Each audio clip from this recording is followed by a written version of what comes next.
ஓம் சாந்தி. December 31, 2024 காலை முரளி பாப்தாதா மதுவனம். சாராம்சம்.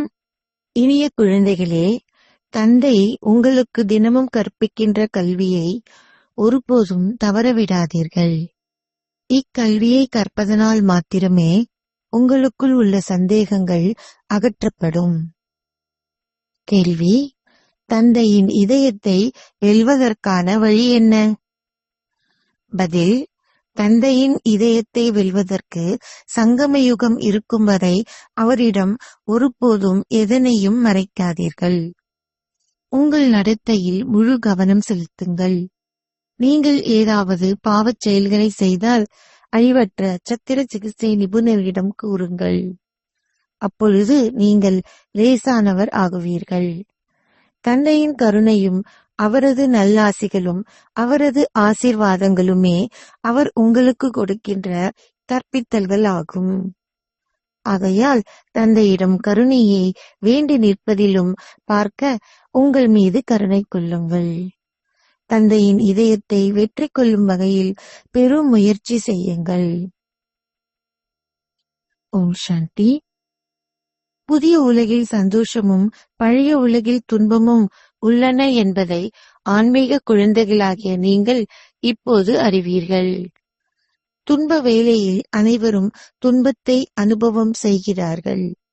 சந்தோஷ வேளையில் அனைவரும் சந்தோஷத்தை அனுபவம் செய்கிறார்கள். சந்தோஷ தாமத்தில் துன்பத்தின் பெயரோ அல்லது சுவடோ இருக்க முடியாது.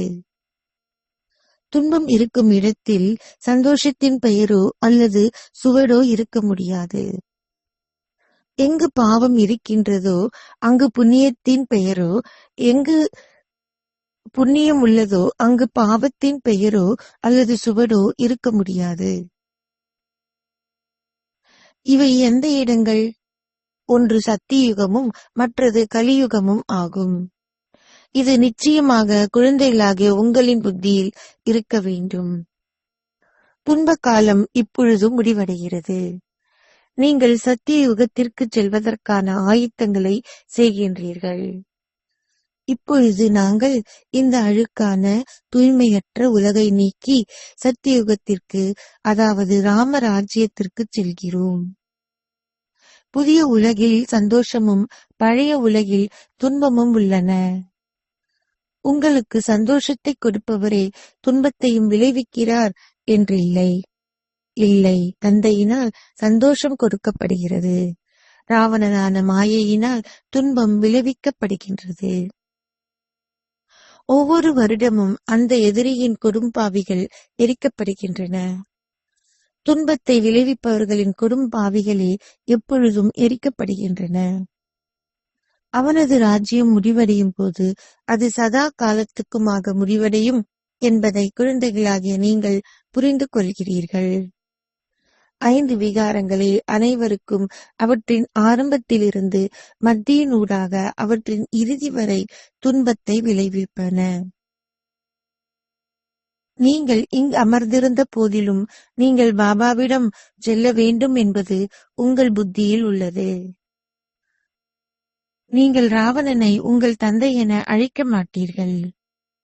ராவணனை பரமாத்மாவாகிய பரம தந்தை என எவராவது அழைத்ததை நீங்கள் எப்போதாவது கேட்டதுண்டா? ஒருபோதும் இல்லை. இலங்கையில் ராவணன் வசித்தான் என சிலர் நினைக்கின்றார்கள். தந்தை கூறுகின்றார், இந்த முழு உலகமும் இலங்கை தீவு ஆகும். வாஸ்கோட காமா உலகம் முழுவதையும் நீராவி கப்பலில் அல்லது படகில் சுற்றி வந்தார் என மக்கள் கூறுகிறார்கள். அவர் உலகை சுற்றி வந்தபோது ஆகாய விமானங்கள் இருக்கவில்லை. புகையிரதங்களும் நீராவியில் இயங்கின. மின்சாரம் என்பது வேறான விடயம். தந்தை இப்பொழுது கூறுகின்றார், ஒரே ஒரு உலகமே உள்ளது. அது புதியதிலிருந்து பழையதாகவும் பழையதிலிருந்து புதியதாகவும் மாறுகிறது. முதலில் ஸ்தாபனையும் பின்னர் பராமரிப்பும் அதன் பின்னர் விநாசமும் உள்ளன என கூறுவது சரியல்ல. முதலில் ஸ்தாபனையும் பின்னர் விநாசமும் அதன் பின்னர் பராமரிப்பும் உள்ளது என கூறுவதே சரியாகும். ராவணனால் உங்களுக்கு கொடுக்கப்படும் பராமரிப்பு பின்னரே இடம்பெறுகிறது. அது பொய்யான பராமரிப்பாகும். அதன் மூலம் நீங்கள் தூய்மையற்றவராகவும் விகாரம் உள்ளவராகவும் ஆகுகிறீர்கள். அப்பராமரிப்பின் மூலம் அனைவரும் துன்பத்தையே அனுபவம் செய்கிறார்கள். தந்தை ஒருபோதும் எவருக்கும் துன்பம் விளைவிப்பதில்லை. இங்குள்ள அனைவரும் தமோ பிரதானாக உள்ளதால் தந்தையை சர்வ வியாபி என கூறுகின்றார்கள். அவர்கள் என்னவாகி உள்ளார்கள் என பாருங்கள். குழந்தைகளாகிய நீங்கள் நடந்தும் உலாவித் திரியும் போதும் இவ்விடயங்களை உங்கள் புத்தியில் வைத்திருக்க வேண்டும். இது மிகவும் இலகுவானது. இது அல்பா பற்றியதொரு விடயமாகும். நீங்கள் அதிகாலையில் விழித்தெழுந்து அல்லாவை நினைவு செய்ய வேண்டும் என இஸ்லாமியர்களும் கூறுகிறார்கள். அவர்களும் அதிகாலையில் விழித்தெழுகிறார்கள். அவர்கள் அல்லாவை அல்லது குதாவை நினைவு செய்யுங்கள் என கூறுகிறார்கள். ஆனால் நீங்கள் தந்தையை நினைவு செய்யுங்கள் என கூறுகிறீர்கள். பாபா என்ற வார்த்தை மிகவும் இனிமையானது. அல்லாஹ் என கூறுவதால் உங்கள் ஆஸ்தியை உங்களால் நினைவு செய்ய முடியாது. ஆனால் பாபா என கூறுவதால் நீங்கள் உங்கள் ஆஸ்தியை நினைவு செய்கிறீர்கள். இஸ்லாமியர்கள் தந்தை என கூறுவதில்லை. அவர்கள் பிரபுவாகி அல்லாஹ் பற்றி பேசுகின்றார்கள். கணவன் மனைவி பற்றி மக்கள் பேசுகிறார்கள். இவ்வார்த்தைகள் அனைத்தும் பாரதத்திலேயே உள்ளன. பாரத மக்கள் பரமாத்மாவாகிய பரமதந்தை என கூறும்போது அவர்கள் ஒரு சிவலிங்கத்தையே நினைவு செய்கின்றார்கள். ஐரோப்பியர்கள் தந்தையாகிய கடவுள் பற்றி பேசுகிறார்கள். ஆனால் பாரத மக்கள் கூழாங்கற்களையும் கற்களையும் கூட கடவுள் என கருதுகிறார்கள். சிவலிங்கங்களும் கல்லால் செய்யப்படுகின்றன. அவர்கள் கடவுள் அந்த கல்லில் இருக்கிறார் என எண்ணுவதால் அவர்கள் கடவுளை நினைவு செய்யும் போது அக்கல்லிலான உருவமே அவர்கள் முன் தோன்றுகின்றது. அவர்கள் அக்கல்லை கடவுள் என கருதி அதனை வழிபடுகின்றார்கள். அத்தகைய கற்கள் எங்கிருந்து வருகின்றன? அவை மலைகளிலிருந்து நீரோடையினால் கீழே தள்ளப்பட்டு அழுத்தமாகி நீரினால் வட்ட வடிவம் ஆக்கப்படுகிறது. இயல்பாகவே அது ஒரு அடையாளம் ஆகுகிறது. தேவர்களின் உருவ சிலை அவ்வாறு இல்லை. சிற்பிகள் கல்லில் அழகிய காதுகள், வாய்கள், மூக்கள், கண்கள் போன்றவற்றுடன் சிலைகளை செதுக்குகிறார்கள். அவர்கள் அதிக அளவு பணத்தை செலவழிக்கிறார்கள். எவ்வாறாயினும் சிவபாபாவின் வடிவத்தை அமைப்பதற்கு செலவு எனும் கேள்வியே கிடையாது. நீங்களே இப்பொழுது உயிருள்ள ரூபத்தில் தேவர்கள் ஆகுகின்றீர்கள் என்பதை குழந்தைகளாகிய நீங்கள் புரிந்து கொள்கிறீர்கள். நீங்கள் உயிருள்ள ரூபத்தில் இருக்கும் போது பூஜிக்கப்படுவதில்லை. மக்கள் கல்லு புத்தி உடையவராகும் போதே கல்லை பூஜிக்கிறார்கள். நீங்கள் உயிருள்ள ரூபத்தில் இருக்கும்போது பூஜிக்க தகுதி உடையவர் ஆகுகிறீர்கள். அதன் பின்னர் நீங்கள் பூஜிப்பவர் ஆகுகின்றீர்கள். சத்திய யுகத்தில் பூஜிப்பவர்களோ அல்லது கற்சிலைகளோ இல்லை. அங்கு அதற்கான தேவை இல்லை. உயிருள்ள ரூபத்தில் இருந்தவர்களின் ஞாபகார்த்தங்களாக கற்சிலைகள் வைக்கப்பட்டுள்ளன. அத்தேவர்களின் வாழ்க்கை வரலாறு என்ன என்று இப்பொழுது உங்களுக்கு தெரியும். அவைகள் மீண்டும் ஒருமுறை இடம்பெறும். முன்னர் உங்களிடம் மூன்றாவது ஞானக்கண் இல்லாதிருந்த போது உங்கள் புத்தி கல்லை போன்று இருந்தது. தந்தையிடமிருந்து நீங்கள் அனைவரும் பெறுகின்ற ஞானம் ஒன்றே. ஆனால் நீங்கள் அனைவரும் அதனை வரிசை கிரமமாகவே பெறுகின்றீர்கள். ஆகவே உருத்திர மாலை, அதாவது ஆத்மாக்களின் மாலை, நீங்கள் ஒவ்வொருவரும் கிரகிக்கும் அளவிற்கு ஏற்பவே உருவாக்கப்படுகிறது. ஒன்று உருத்திர மாலையும் அடுத்தது உருண்டா மாலையும், அதாவது மனிதர்களின் மாலையும் ஆகும். ஒன்று சகோதரர்களினதும் ஆத்மாக்களின், மற்றையது சகோதர சகோதரிகளினதும் ஆகும். ஆத்மாக்களாகிய நீங்கள் அனைவரும் சின்னஞ்சிறிய புள்ளிகள் போன்றவர்கள் என்பது உங்கள் புத்தியில் இப்பொழுது உள்ளது. பாடல் கூறுகின்றது, அற்புதமான நட்சத்திரம் ஒன்று நெற்றியின் நடுவில் பிரகாசிக்கின்றது. ஆத்மாக்களாகிய நீங்கள் உயிர் உள்ளவர்கள் என்றும் நீங்கள் ஒவ்வொருவரும் சிறிய நட்சத்திரம் போன்றவர்கள் என்றும் இப்பொழுது ஆத்மாக்களாகிய நீங்கள் புரிந்து கொள்கின்றீர்கள். கருப்பையில் பிரவேசிக்கும் ஆத்மாவின் சரீரம் முதலில் சிறியதாக இருந்து பின்னர் பெரியதாக வளர்ச்சி அடைகிறது. ஆத்மாக்கள் தங்கள் சரீரங்களின் மூலம் தங்கள் அழிவற்ற பாகங்களை தொடர்ந்தும் நடிக்கிறார்கள். பின்னர் அனைவரும் தங்கள் சரீரங்களை நினைவு செய்ய ஆரம்பிக்கிறார்கள். சரீரமே அனைவரையும் கவர்கின்றது.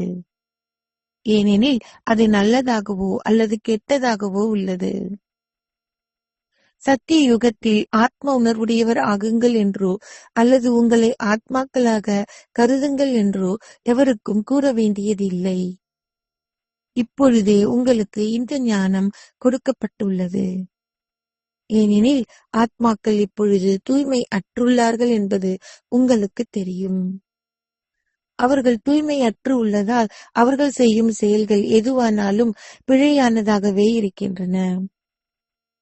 தந்தை உங்களை சரியான செயல்களை செய்ய தூண்டுகிறார்.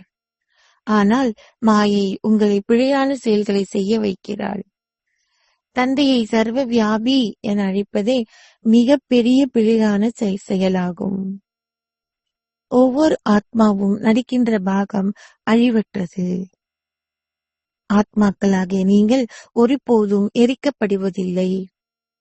நீங்கள் பூஜிக்கப்படுகிறீர்கள். உங்கள் சரீரங்கள் எரிக்கப்படுகின்றன. ஓர் ஆத்மா தனது சரீரத்தை நீக்கும் போது அந்த ஆத்மா வேறொரு சரீரத்தினுள் பிரவேசிக்கிறார். பழைய சரீரம் எரிக்கப்படுகின்றது. ஓர் ஆத்மா இன்றி ஒரு சரீரத்தை 2 முதல் 4 நாட்கள் வரை கூட வைத்திருக்க முடியாது.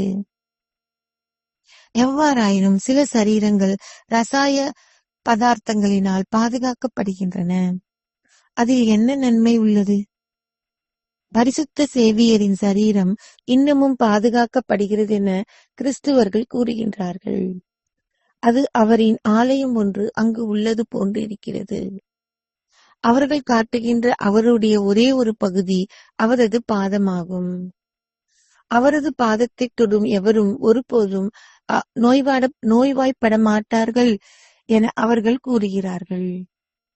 அவரது பாதத்தை தொட்ட பின்னர் தங்கள் நோயிலிருந்து விடுபட்ட உணர்வு ஏற்பட்டால் அது அவரின் கருணையே என அவர்கள் நம்புகிறார்கள். தந்தை கூறுகின்றார், அவர்கள் தங்கள் நம்பிக்கையின் பலனை பெறுகின்றார்கள். சிலர் தங்கள் புத்தியில் கொண்டிருக்கும் நம்பிக்கையினாலேயே நன்மை அடைகிறார்கள். எவ்வாறாயினும் அது உண்மையில் அவ்வாறாக இருந்திருந்தால் பெருந்திரளான மக்கள் அங்கு செல்வார்கள். அங்கு மிக பெரியதொரு ஒன்று கூடல் இடம்பெறும். தந்தை இங்கு வந்துள்ளார். ஆனால் இங்கு இன்னமும் பெரிய மக்கள் கூட்டம் வரவில்லை. எவ்வாறாயினும் அனைவருக்கும் போதிய இடவசதியும் இல்லை. பலரும் வருவதற்கான நேரம் வரும்போது விநாசம் இடம்பெறும். இதுவும் நாடகத்தில் நிச்சயிக்கப்பட்டுள்ளது. இந்த நாடகத்திற்கு ஆரம்பமோ அல்லது முடிவோ இல்லை. ஆம், விருட்சம் முற்றிலும் உக்கிய நிலையை அடைகிறது. அதாவது இது தமோ பிரதான் ஆகிறது. ஆகவே அது பின்னர் மாற்றமடைய வேண்டும். இந்த விருட்சம் எல்லையற்றது. முதல் இலக்கத்தில் வரவேண்டியவர்கள் முதலில் கீழிறங்கி வருவார்கள். அனைவரும் வரிசை கிரமமாக கீழிறங்க வேண்டும். சூரிய வம்சத்தில் உள்ள அனைவரும் ஒருமித்து கீழிறங்க முடியாது. சந்திர வம்சத்திற்கு உரியவர்களும் ஒருமித்து கீழிறங்கி வர முடியாது. அவர்கள் மாலையில் தங்களின் இடத்திற்கேற்ப வரிசை கிரமமாக கீழிறங்கி வருவார்கள். எவ்வாறு சகல நடிகர்களும் ஒரே நேரத்தில் மேடைக்கு ஒருமித்து வர முடியும்? முழு நாடகமும் சீர்கெட்டுவிடும். இந்த நாடகம் மிகவும் சரியானது. அதில் சிறிதளவு மாற்றமும் இருக்க முடியாது. இனிமையிலும் இனிமையான குழந்தைகளே, நீங்கள் இங்கு அமர்ந்திருக்கும் போது இவ்விடயங்களை மாத்திரம் உங்கள் புத்தியில் வைத்திருக்க வேண்டும். ஏனைய சத்தங்கங்களில் அவர்கள் பலவகைப்பட்ட விடயங்கள் அனைத்தையும் தங்கள் புத்தியில் வைத்திருக்கிறார்கள். இங்கு இந்த ஒரே ஒரு கல்வி மாத்திரமே உள்ளது. அதன் மூலம் உங்கள் வருமானத்தை நீங்கள் சம்பாதிக்க முடியும். அந்த சமய நூல்களை கற்பதால் நீங்கள் வருமானம் எதனையும் சம்பாதிக்க மாட்டீர்கள். ஆம், நீங்கள் நற்பண்புகள் சிலவற்றை கிரகித்துக் கொள்ள முடியும். அமர்ந்திருந்து கிராந்தை வாசிப்பவர்கள் அனைவரும் விகாரமற்றவர்கள் என்றில்லை. தந்தை கூறுகின்றார், இவ்வுலகில் உள்ள அனைவரும் சீரழிவினாலும் பாவத்தினாலும் படைக்கப்படுகிறார்கள். அங்கு எப்படி குழந்தைகள் பிறப்பார்கள் என பலர் குழந்தைகளாகிய உங்களிடம் கேட்கிறார்கள். அவர்களிடம் கூறுங்கள், அங்கு 5 விகாரங்களும் இருப்பதில்லை. குழந்தைகள் யோக சக்தியின் மூலம் பிறக்கின்றார்கள். அவர்கள் பிறக்கப் போகின்ற குழந்தையின் காட்சியை முன்னதாகவே காண்கின்றார்கள். அங்கு விகாரம் என்ற கேள்வியே இல்லை. இங்கு மாயை குழந்தைகளாகிய உங்களில் சிலரை விழச் செய்கிறாள். சிலர் வந்து தந்தையிடம் கூறுகிறார்கள். சிலர் அவரிடம் கூறாததால் 100 மடங்கு தண்டனையை அனுபவம் செய்ய வேண்டும். நீங்கள் எப்போதாவது ஏதேனும் பாவகரமான செயல்களை செய்தால் உடனடியாக தந்தையிடம் கூற வேண்டும் என தந்தை குழந்தைகளாகிய உங்கள் அனைவருக்கும் கூறுகிறார். தந்தையே அழிவற்ற மூலிகை மருத்துவர். நீங்கள் சத்திர சிகிச்சை நிபுணரிடம் செய்தவற்றை கூறுவதினால் லேசானவர் ஆகுகிறீர்கள். சங்கம யுகம் முழுவதிலும் தந்தையிடம் இருந்து எதனையும் நீங்கள் மறைக்க கூடாது. எவராவது தந்தையிடம் இருந்து எதையாவது மறைத்தால் அவரால் தந்தையின் இதயத்தை வென்றெடுக்க முடியாது. அனைத்தும் நீங்கள் செய்யும் முயற்சியிலேயே தங்கியுள்ளது. எவராவது பாடசாலைக்கு செல்லாது விட்டால் எவ்வாறு அவரின் நடத்தையை சீர்திருத்த முடியும்? தற்சமயம் அனைவர் நடத்தையும் தீயதாக உள்ளது. காம விகாரமே முதன்மையான தீய நடத்தையாகும். இதனாலேயே தந்தை கூறுகிறார், குழந்தைகளே, காம விகாரமே உங்கள் மிக கொடிய எதிரியாகும். முன்னர் நானும் கீதையை செவிமடிப்பதுண்டு. ஆனால் என்னால் அனைத்தையும் புரிந்து கொள்ள முடியவில்லை. இப்போது தந்தையே உங்களுக்கு கீதையின் ஞானத்தை நேரடியாக கொடுக்கின்றார். இப்பொழுது தந்தை குழந்தைகளாகிய உங்களுக்கு தெய்வீக புத்தியை கொடுத்துள்ளார். பக்தியில் என்ன செய்தீர்கள் என்பதை நீங்கள் நினைவு செய்யும் போது நீங்கள் சிரிக்கிறீர்கள். தந்தை இப்பொழுது உங்களுக்கு கற்பித்தல்களை கொடுக்கின்றார். இதில் ஆசீர்வாதங்கள் அல்லது கருணை என்ற கேள்விக்கே இடமில்லை. நீங்களே உங்களுக்கு கருணையையும் ஆசீர்வாதங்களையும் கொடுக்க வேண்டும். தந்தை குழந்தைகளாகிய உங்கள் ஒவ்வொருவரையும் முயற்சி செய்ய தூண்டுகிறார். உங்களில் சிலர் முயற்சி செய்து தந்தையின் இதயத்தை வெற்றி கொள்கிறீர்கள். சிலர் முயற்சி செய்யும் போது மரணித்தும் விடுகிறார்கள். தந்தை குழந்தைகளாகிய உங்கள் அனைவருக்கும் ஒரே கற்பித்தல்களையே கொடுக்கின்றார். சில வேளைகளில் அவர்களுக்கு முன்னர் இருந்த சந்தேகங்கள் அனைத்தையும் அகற்றக்கூடிய வகையில் ஆழமான கருத்துக்கள் வெளிவருவதால் அவர்கள் மீண்டும் உஷார் ஆகிறார்கள். இதனாலேயே நீங்கள் ஒருபோதும் பாபாவின் கல்வியை தவற விடாதீர்கள். தந்தையை நினைவு செய்வதே பிரதான விடயமாகும். நீங்கள் தெய்வீக குணங்களையும் கிரகிக்க வேண்டும். எவராவது தீய விடயங்களை பற்றி உங்களுடன் பேசினால் கேட்டும் கேட்காதிருங்கள். தீயதை கேட்காதீர்கள். உயர்ந்ததோர் அந்தஸ்தை பெறுவதற்கு நீங்கள் நிச்சயமாக புகழ்ச்சி, இகழ்ச்சி, மரியாதை, அவமரியாதை, சந்தோஷம், துன்பம், வெற்றி, தோல்வி என்பவற்றை சகித்துக் கொள்ள வேண்டும். தந்தை உங்களுக்கு பல்வேறு வழிமுறைகளை கொடுக்கின்றார். இருப்பினும் சில குழந்தைகள் தந்தை கூறுவதை செவிமடுத்த போதிலும் அவர் கூறியவை எதனையும் கேட்காதது போல் இருக்கிறார்கள். ஆகவே அவர்கள் என்ன அந்தஸ்தை பெறுவார்கள்? தந்தை கூறுகின்றார், நீங்கள் சரீரமற்றவர் ஆகும் வரை மாயையினால் நீங்கள் ஏதாவது ஒரு வகையில் தொடர்ந்தும் தாக்கப்படுவீர்கள். நீங்கள் தந்தை கூறுவதை செவிமடுக்காது விட்டால் தந்தையை அவமரியாதை செய்கிறீர்கள் என்றே அர்த்தம்.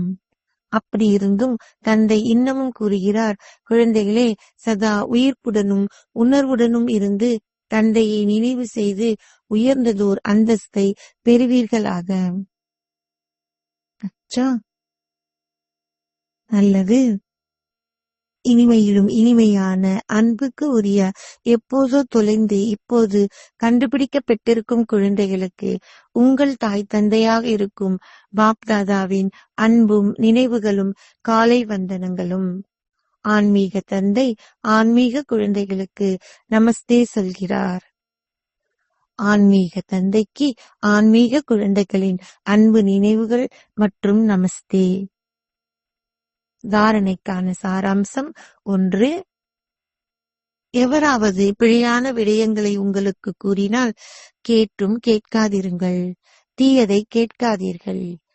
நீங்கள் சந்தோஷமும் துன்பமும் வெற்றியும் தோல்வியும் மரியாதையையும் அவமரியாதையும் போன்ற அனைத்தையும் சகித்துக் கொள்ள வேண்டும். 2.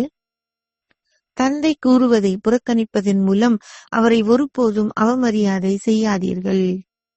மாயையினால் தாக்கப்படுவதிலிருந்து பாதுகாக்கப்படுவதற்கு நிச்சயமாக சரீரமற்ற ஸ்திதியில் இருப்பதை பயிற்சி செய்யுங்கள். ஆசீர்வாதம். நீங்கள் எல்லோரையும் மன்னித்து அவர்களுக்கு அன்பை கொடுப்பதன் மூலம் ஒரு மாஸ்டர் அருள்பவராகி தந்தையைப் போல் கருணை நிறைந்தவர் ஆகுவீர்களாக. நீங்கள் எல்லோரையும் மன்னித்து அவர்களுக்கு அன்பை கொடுப்பதன் மூலம் ஒரு மாஸ்டர் அருள்பவராகி தந்தையைப் போல் கருணை நிறைந்தவர் ஆகுவீர்களாக. தந்தை கருணை நிறைந்தவர் என அழைக்கப்படுவதைப் போல் குழந்தைகளான நீங்களும் மாஸ்டர் கருணை நிறைந்தவர்கள் ஆவீர்கள். கருணை நிறைந்தவர்களால் மட்டுமே மற்றவர்களுக்கு நன்மை செய்ய முடியும். அத்துடன் தமக்கு தீங்கு விளைவிப்பவர்களையும் மன்னிக்க முடியும். அவர்கள் மாஸ்டர் அன்பு கடல்கள். அவர்களிடம் அன்பை தவிர வேறு எதுவும் கிடையாது.